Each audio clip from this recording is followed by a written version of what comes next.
Lesson number one, don't let survival conflict your spirit. Let me tell you something. Operating in survival mode can keep you in situations that you're not supposed to be in. But because you're afraid of the outcome and you don't know which way to go, you think you staying planted where you are is the space that you're supposed to be because it's working for you right now. But it's not actually benefiting you in the long run. So there are four things that we've been taught that we absolutely need in order to survive. Number one is transportation. Two, housing. Three, love, company, companionship. And four, it's money. If you really just want to start off with facts, transportation, housing, companionship, and money, neither of these should be above your spirit. Your spirit is actually number one on the list when it comes to your necessities that you need in life, things that you need to survive. Your spirit is number one. But we're taught that these should come first. And I want to tell you that if your spirit is not in tune, if you are not aligned spiritually, you will lose these things and you will feel like it's the end of the world. You will settle for these things and you will deal with things that you do not have to deal with and do things that you do not have to do in order to keep transportation, housing, companionship, and money. Let me give you an example on how you can allow conflict to come within your spirit based upon survival. So let's say God's been putting it on your heart that you need to leave a certain situation, right? But because you don't have transportation without this person, because you don't have money without this person, because you don't have a stable place to live without this person, and they're feeling a void for you when it comes to love and company and companionship, you are dishonoring your spirit because you feel as if you cannot get those things outside of this situation, right? So this is you.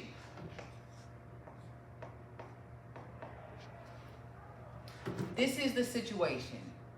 Let's just say there's money there, there's a house there, there's a car there. Hopefully your car don't look like that, you know. And companionship. There's a little bit of love. It's a crack in it though. But it's enough for you because you never really experienced it or had it, so you think that's good enough, right? This is you.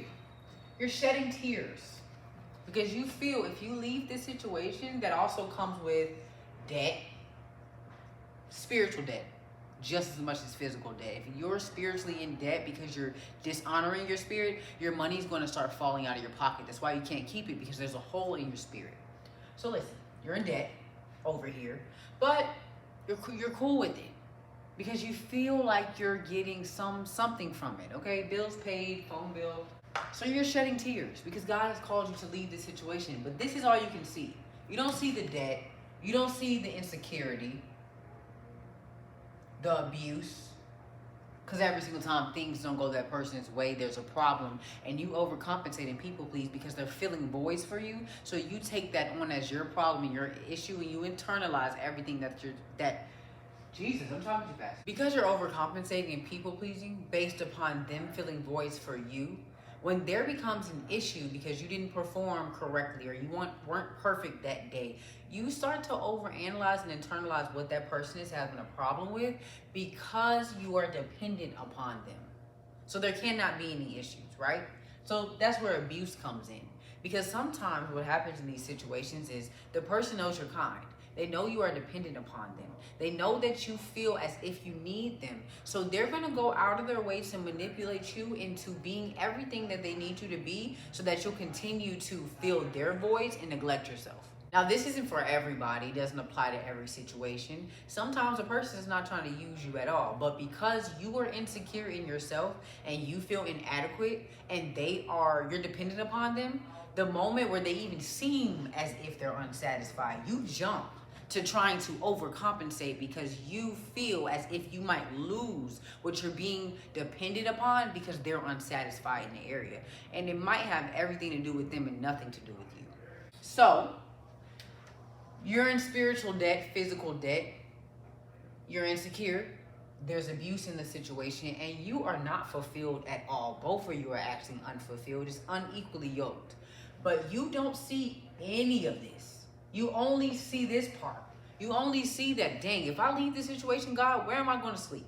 If I leave this situation, how am I going to eat? If I leave this situation, Lord, I'm going to be lonely. If I leave this situation, how am I going to get to and from work?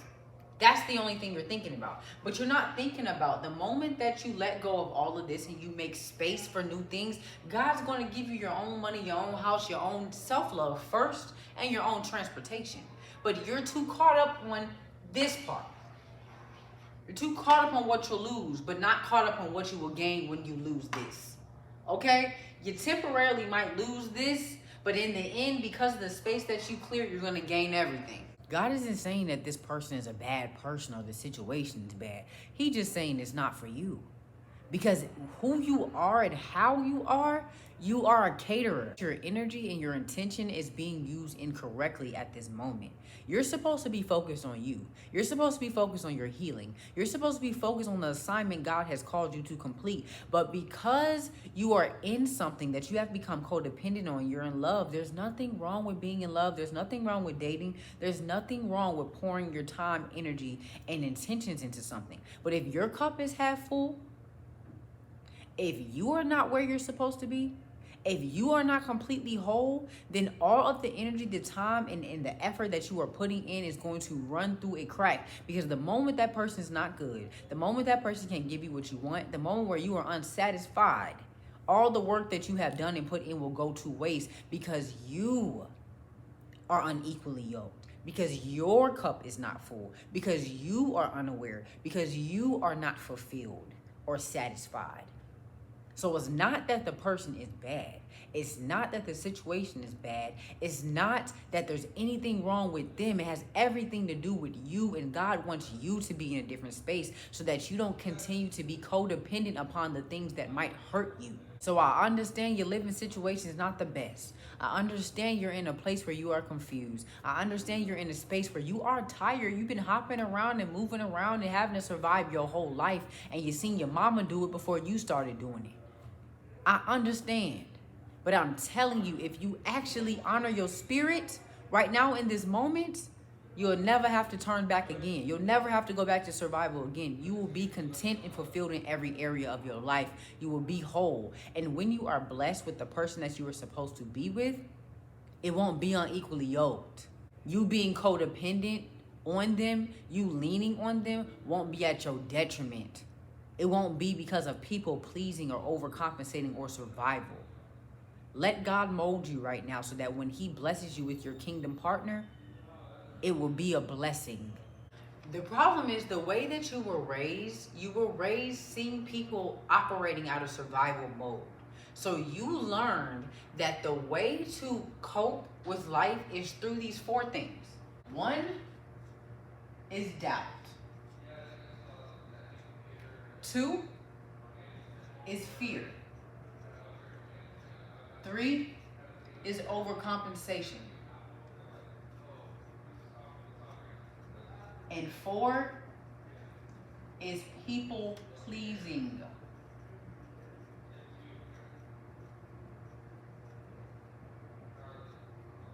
You were taught this was love, and you were taught to let doubt and fear drive. So this is what's driving you, and this is how you operate. So inside of your household, doubt and fear was the way that you communicated and expressed yourself. And after you left your household, depending on your situation, whether you're in a relationship or a friendship, just in life in general, doubt and fear is still how you express yourself because that is what you learned. So your conversations can go a little bit like, oh, well, I mean, I don't know, because I thought, but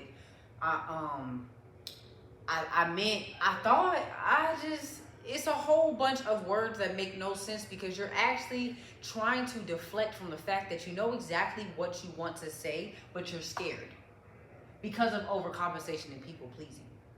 Because you were shown that in order to love somebody, you're supposed to overcompensate and people please. You're not supposed to be honest or really say what's on your chest because you might hurt their feelings, or an explosion might happen where they might hurt you. And that's what you grew up in. So doubt and fear is the way that you communicate, and it's what drives you.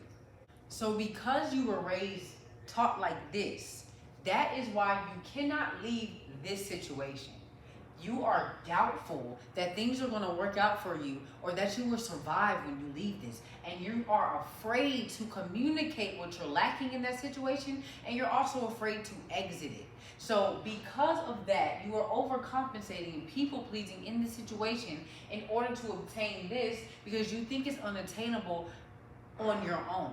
And a lot of that goes straight back to childhood because you grew up watching a situation where your mother or your father was codependent upon somebody else. And because of that, they settled and they did not stand their ground. They didn't stand on what they believed in because they thought that they would not survive without this situation. So now you are carrying on a cycle and doing the same. So the real question is, okay, now that I know what I'm in, I know that God is calling me to leave what I am in so that he can fill me with what I'm supposed to be filled with in order to get to the space and the places that I'm begging him to take me. Now that I see that and I know where it comes from and why I operate the way that I do, what do I do? How do I get out of it? How do I just let go and pack up and leave and go to this space that God has called me? He ain't even told me where I'm supposed to go. Because you're operating in doubt and fear, when your spirit begins to speak to you and tell you what to do and how to move and reveal to you what's going on, you start to doubt it and say things like, well, it's not that bad. How could they be using me if they did this though? You start to really question yourself and doubt everything and begin to convince yourself that you're supposed to be in it based upon fear. So you're still operating and communicating out of doubt and fear. Keep that in mind. Every single time your spirit tries to talk to you, you combat it with doubt and fear. And after you get done combating your spirit with doubt and fear, then you begin to get convicted because you know what God is saying. You know what you've been praying for. You know what you've been asking for, and that he is answering you and telling you what to do, but you're operating out of doubt and fear and ignoring your signs. So now you are starting to feel conflicted and you're being convicted because you know right from wrong. And because of that, you begin to overcompensate and people please with God. So now you're trying to do all these good deeds, go on a fast, do this, that, and the third, because you trying to make God see that I hear you. I'm not listening, but I hear you and I love you and I'm scared and I'm doubtful, but I'm just going to go ahead and do this to appease you, but I'm not going to do this. And let me tell you, God cares about obedience more than he cares about sacrifice. So just because you're sacrificing food or you stop doing this one thing in order to please God, he don't care about that. He cares if you listen or not because he knows what is best for you and he knows what you're praying for and he's trying to answer your prayers, but you keep combating him with doubt and fear. And that's not even of him. That's not even of him. Okay? So listen, you're still operating out of doubt, fear, overcompensation, and people pleasing, even in your spiritual relationship based upon what you learned growing up. Lastly, any action that you take that is not going towards your desired goal will be counterproductive. And you'll begin to think, I'm doing all this work. I'm fasting, I'm sacrificing, I'm doing this, I'm praying about this, I'm reading this book, and I'm going to work, and you gonna name everything that you doing, everything that you sacrificing, and you're not gonna understand how you're doing all of that, but it seems as if you're going backwards and not accomplishing anything, any steps towards your goal at all. You're being counterproductive. Progression is progression. Counterproductivity is counterproductivity. They don't mix. So if you're not doing specific targeted things to accomplish your goal or to get into alignment with what you prayed for, it's counterproductive. So you just fasting and praying and doing what it is that you feel you should do to get what you desire, what you're praying for, is counterproductive to what you have asked God for. After you pray for something, he's going to begin to reveal to you how to get that thing. So if you're going against what he's telling you to do with doubt and fear, then you're being counterproductive to your answered prayer. Prayer's already been answered. He's already done his thing. Took him 7 days. Okay, he's already done it. He's waiting on you to align yourself with faith without works is dead. But just because you're working doesn't mean it's faith. You have to be working intentionally and strategically. So that's where listening comes in with your faith. It's not just about going with the winds and the wave and the sea and doing what you want to do or what you think is best. It's listening to instruction and direction because he knows. Your teacher knows. He's done it. He's got the degree. He's accomplished the things. He's made money from it. You're the student that is there to learn. So why would you keep asking your teacher about certain things, and then when he gives you the information and the instruction in the direction, you say, nah, I'm gonna try something different. And then when it doesn't work and it's counterproductive to what you have asked for, you're frustrated. You have to take heed to the instruction. Be a student and listen. I know you're scared. I know you're feeling doubtful. I know that you are unsure, but I'm telling you, when you step outside of those feelings that are holding you back, you're going to be so thankful because actual progression is going to come because you're listening, being obedient, and being a student. Be a student. You must be a student before you ever can be a teacher. Okay, and being a student, you learn how to take wise counsel and instruction and lean not on your own understanding. Okay, so learn, listen, and take heed to what God is trying to tell you. Let's get into the solution. We learned why we're operating the way that we've been operating. We learned that we need to get out of what we are in, and we learned why we're staying in it even though it's unequally yoked, and we know we're not supposed to be there. Okay? So let's get to the solution.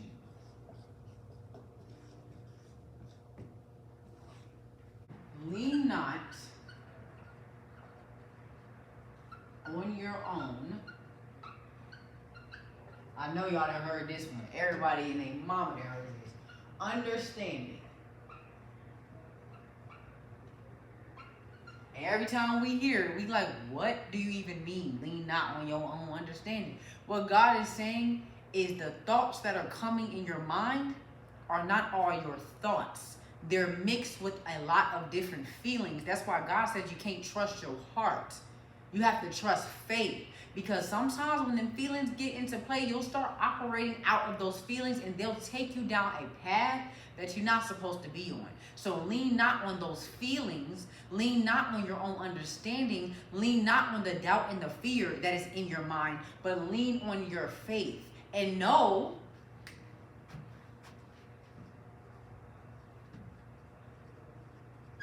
that faith without works is dead. Okay, we're gonna break this down because me just telling you that this is the solution, you're gonna leave confused, and just knowing about your problem and knowing where it came from and what you're in, but you're not gonna know how to get out of it. So lean not on your own understanding equals take your feelings out of it. On my journey, there were days where I wanted to give up on life. I wanted to give up on life, but I knew that God, my faith was telling me, my spirit was telling me that God is good and that he has me and he's already seen me through. But my feelings in my mind were telling me that I would never get out this situation and that I might as well give up and throw in the towel. If I would have honored my feelings and leaned on my own understanding and not my faith, where would I be? So take your feelings out of it. Combat those feelings with words of God, with affirmations. You got to get buck. You got to get buck on yourself. Listen, I know you're having a hard day. This is me talking to myself in the mirror. I know you're having a hard day, but this will not be the day that you let something hard make you give up. God didn't bring you this far. Haven't you been through worse? Oh, okay. You got to talk to yourself like that and take your feelings out of it. Check them at the door like you would check yourself before you walk into work, like you would check yourself before you walk into a conversation with a friend, like you would check yourself about everything else. Don't be so quick to check yourself when it comes to being in somebody else's space, but you're not checking yourself when it comes to being in your own space. So take your feelings out of it. That's a part of your solution so that you can lean out on your own understanding. Secondly, you have to know that faith without works is dead. So that equals, I'm going to put it on this side. You're not waiting on God. God is waiting on you. Hold on to that. We think we're waiting on God and it's just about sitting around and staying in our situation and staying down in the dumps, and God's going to show up one day and everything is going to change. He's already done his part.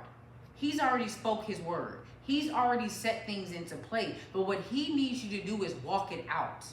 That is our whole purpose and goal in life, is to walk out God's word and his promise. And what the enemy comes to do is he gets you to be stagnant, so you won't walk it out. You'll stay in that situation and think like, oh, if I just sit here, God gonna come and he gonna save me. You've already been saved. But God needs you to walk it out, because you walking it out, you going down your path, you going on your journey, your posture, your story, your testimony is gonna change somebody else's life and make them get up also. So it's about walking it out. So faith without works is dead. So when you begin to pray and that instruction comes, you need to move on it, because that's what he's trying to get you to do. He's trying to get you to move. Let me give you an example about faith without works is dead. So about 2 years ago, God called me to quit my job. I was working at a warehouse that I absolutely did not like. It was modern day slavery. And I would complain to God about it every single day. Like, God, please, I don't care what you tell me to do, I'm going to do it. I need to get out of here. I can't work here no more.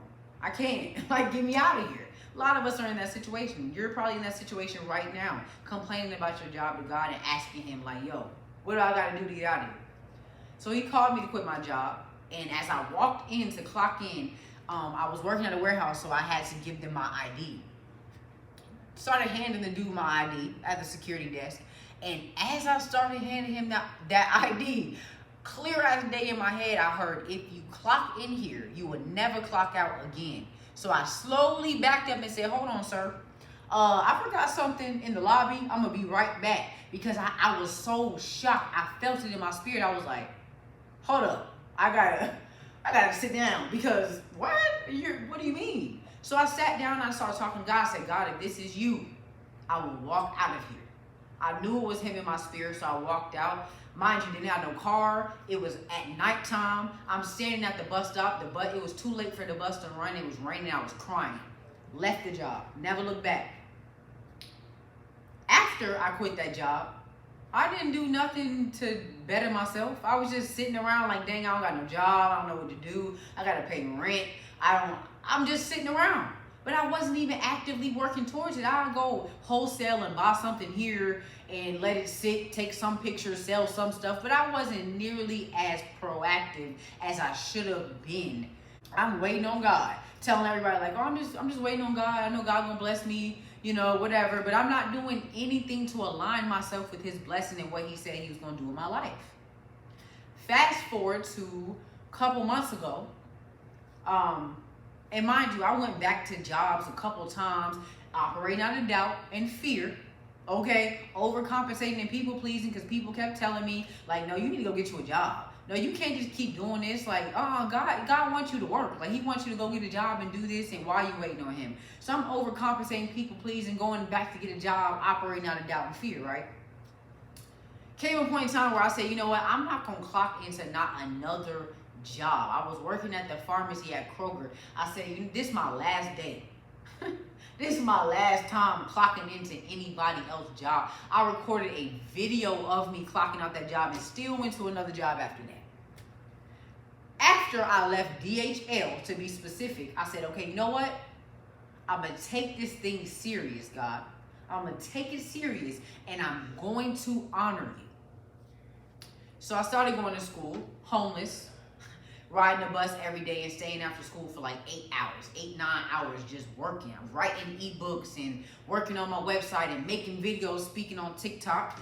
I'm so thankful and blessed. My TikTok went from 280 followers to 50K. Created my first ebook and made $1,000 off that ebook. That is faith and works. What I was doing prior to that was me just waiting on God, but I wasn't working. Me making my ebook Me being after school every single day, bro, I'm sleeping in my sister's dorm room underneath her desk in her dorm. And I'm getting up every single day, riding the bus to school, and staying after school for 8 to 9 hours just working, making videos, creating my ebook, promoting it. And I made $1,000 off of my ebook. That is faith with works. That's my example. Faith without works is dead. God's going to show up for you when you show up for yourself. Not when you just sitting around and you're kind of working and then being lazy and just saying, oh yeah, God's going to do it. He's going to show up. No, it's getting up every single day and keeping that word in your heart. There were days I didn't know how I was going to eat. I did not know how I was going to eat. But I said, God, you know what? My life coach always says that if you will feed the bees and the birds outside, you'll feed me. So I'm going to walk outside and I know you'll provide. There was a day, this is my last story I'm going to share before I end this, but there was a day where my phone got cut off.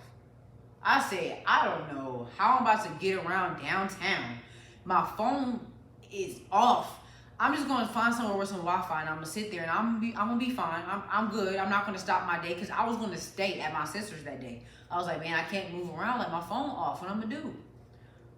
Something got in me. It's God. And I said, you know what? I'm going to go anyway and work anyway. I'm just going to use Wi-Fi.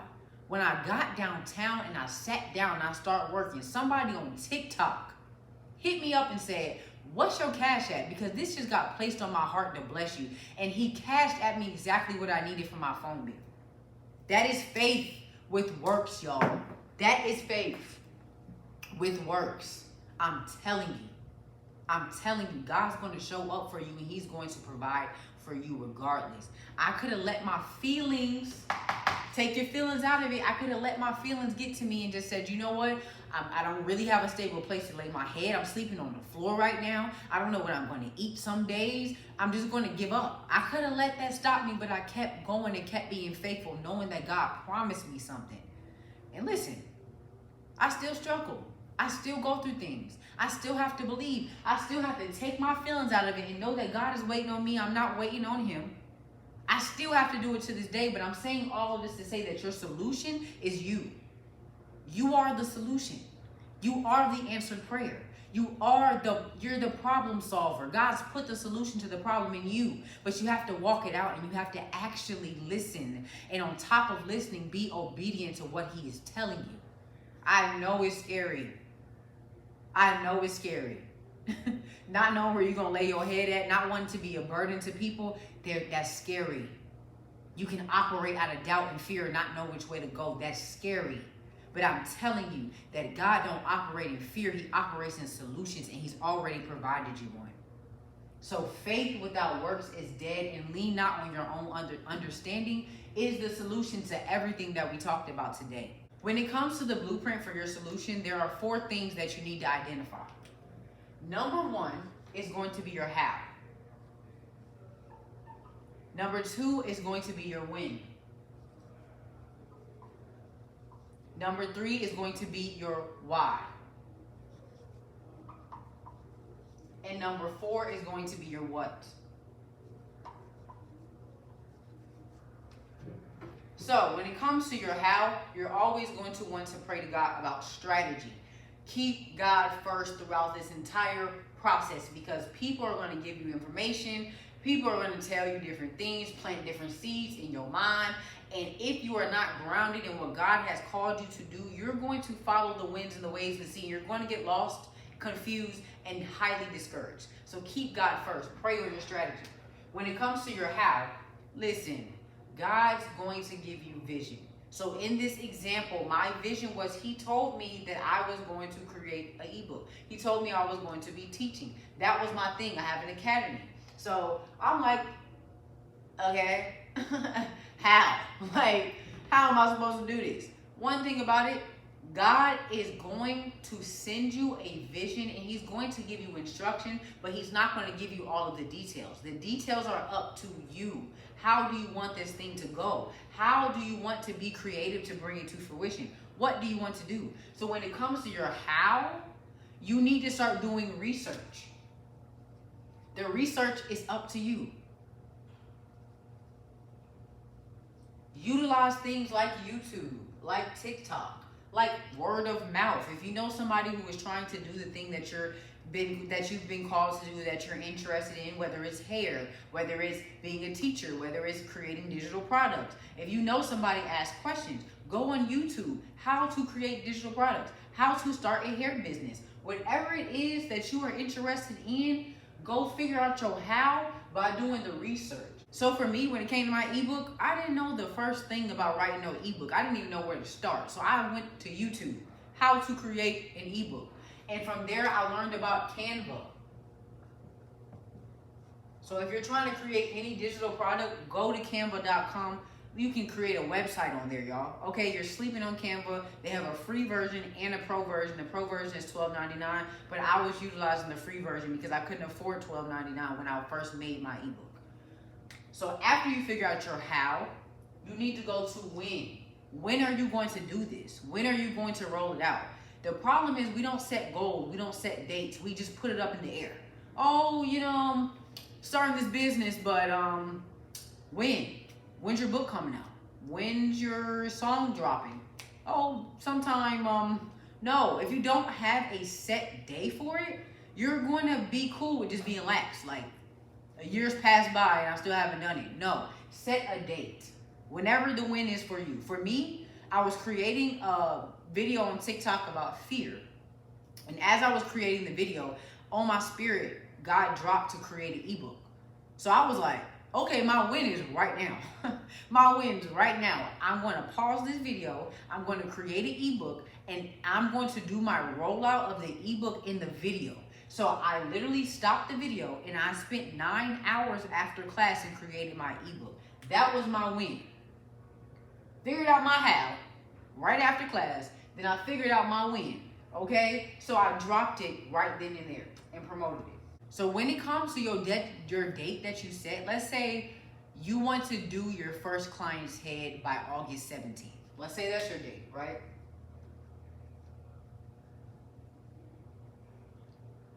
Let's say it's June. Right now it's June 17th. Ooh, Lord. All right. June 17th. You have 2 months. So you need to pinpoint, what am I doing every single day for the next 2 months until this date comes to prepare for what it is that I'm about to roll out? You don't have to spend the whole day on it, y'all. You don't have to burn yourself out to reach this goal. 2 hours a day will get you to your goal in 2 months. Dedicate 2 hours a day to your goal. You can dedicate 4 hours, 6 hours, 8 hours. Treat it like a job. So set your date and be intentional about what you do when it comes to getting to your goal. Next is your why. Why are you doing this? Why? Is it just because you want a car? Is it because you want a house? Is it because you want to not be homeless? Is it because you want financial freedom? You need to pinpoint your why, because your why is what's going to keep you going. I'm telling you, on the days where you're tired, on the days where spiritual warfare comes, on the days where you just don't feel like it, your why is going to keep you going. Okay, listen, I want to be financially free. I told myself that I'm going to be able to generate over $10K a month in my business. I'm going to change and transition over 1,000 people's lives. I want to generate $10K a month in my business, and I want 1,000 people to be set free from fear. That's my why. That's what I'm holding on to in tough times. So from there, you need to go to your what. What is driving you? It was doubt and fear, but what are the 2 components that you are going to hold on to every single day so that you will continue to move forward? Mine are faith.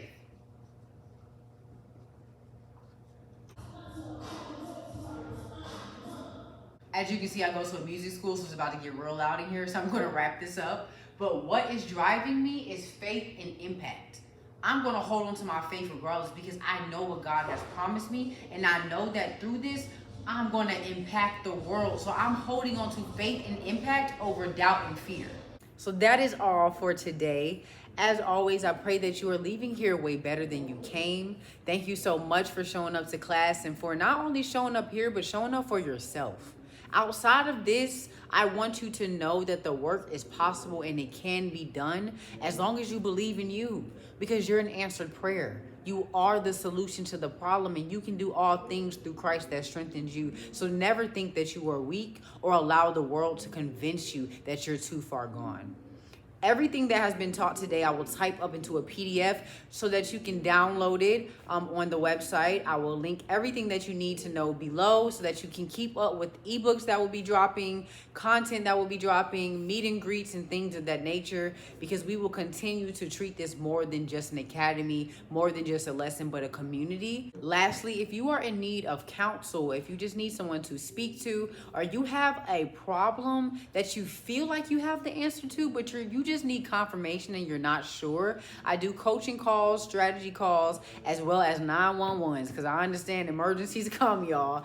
All the information that you need is in the description box below. Do not hesitate to book your call, and do not hesitate to email me if you cannot afford to book a call. I will see you guys next class, and I'm so excited to see how you grow and how you elevate throughout this entire academy.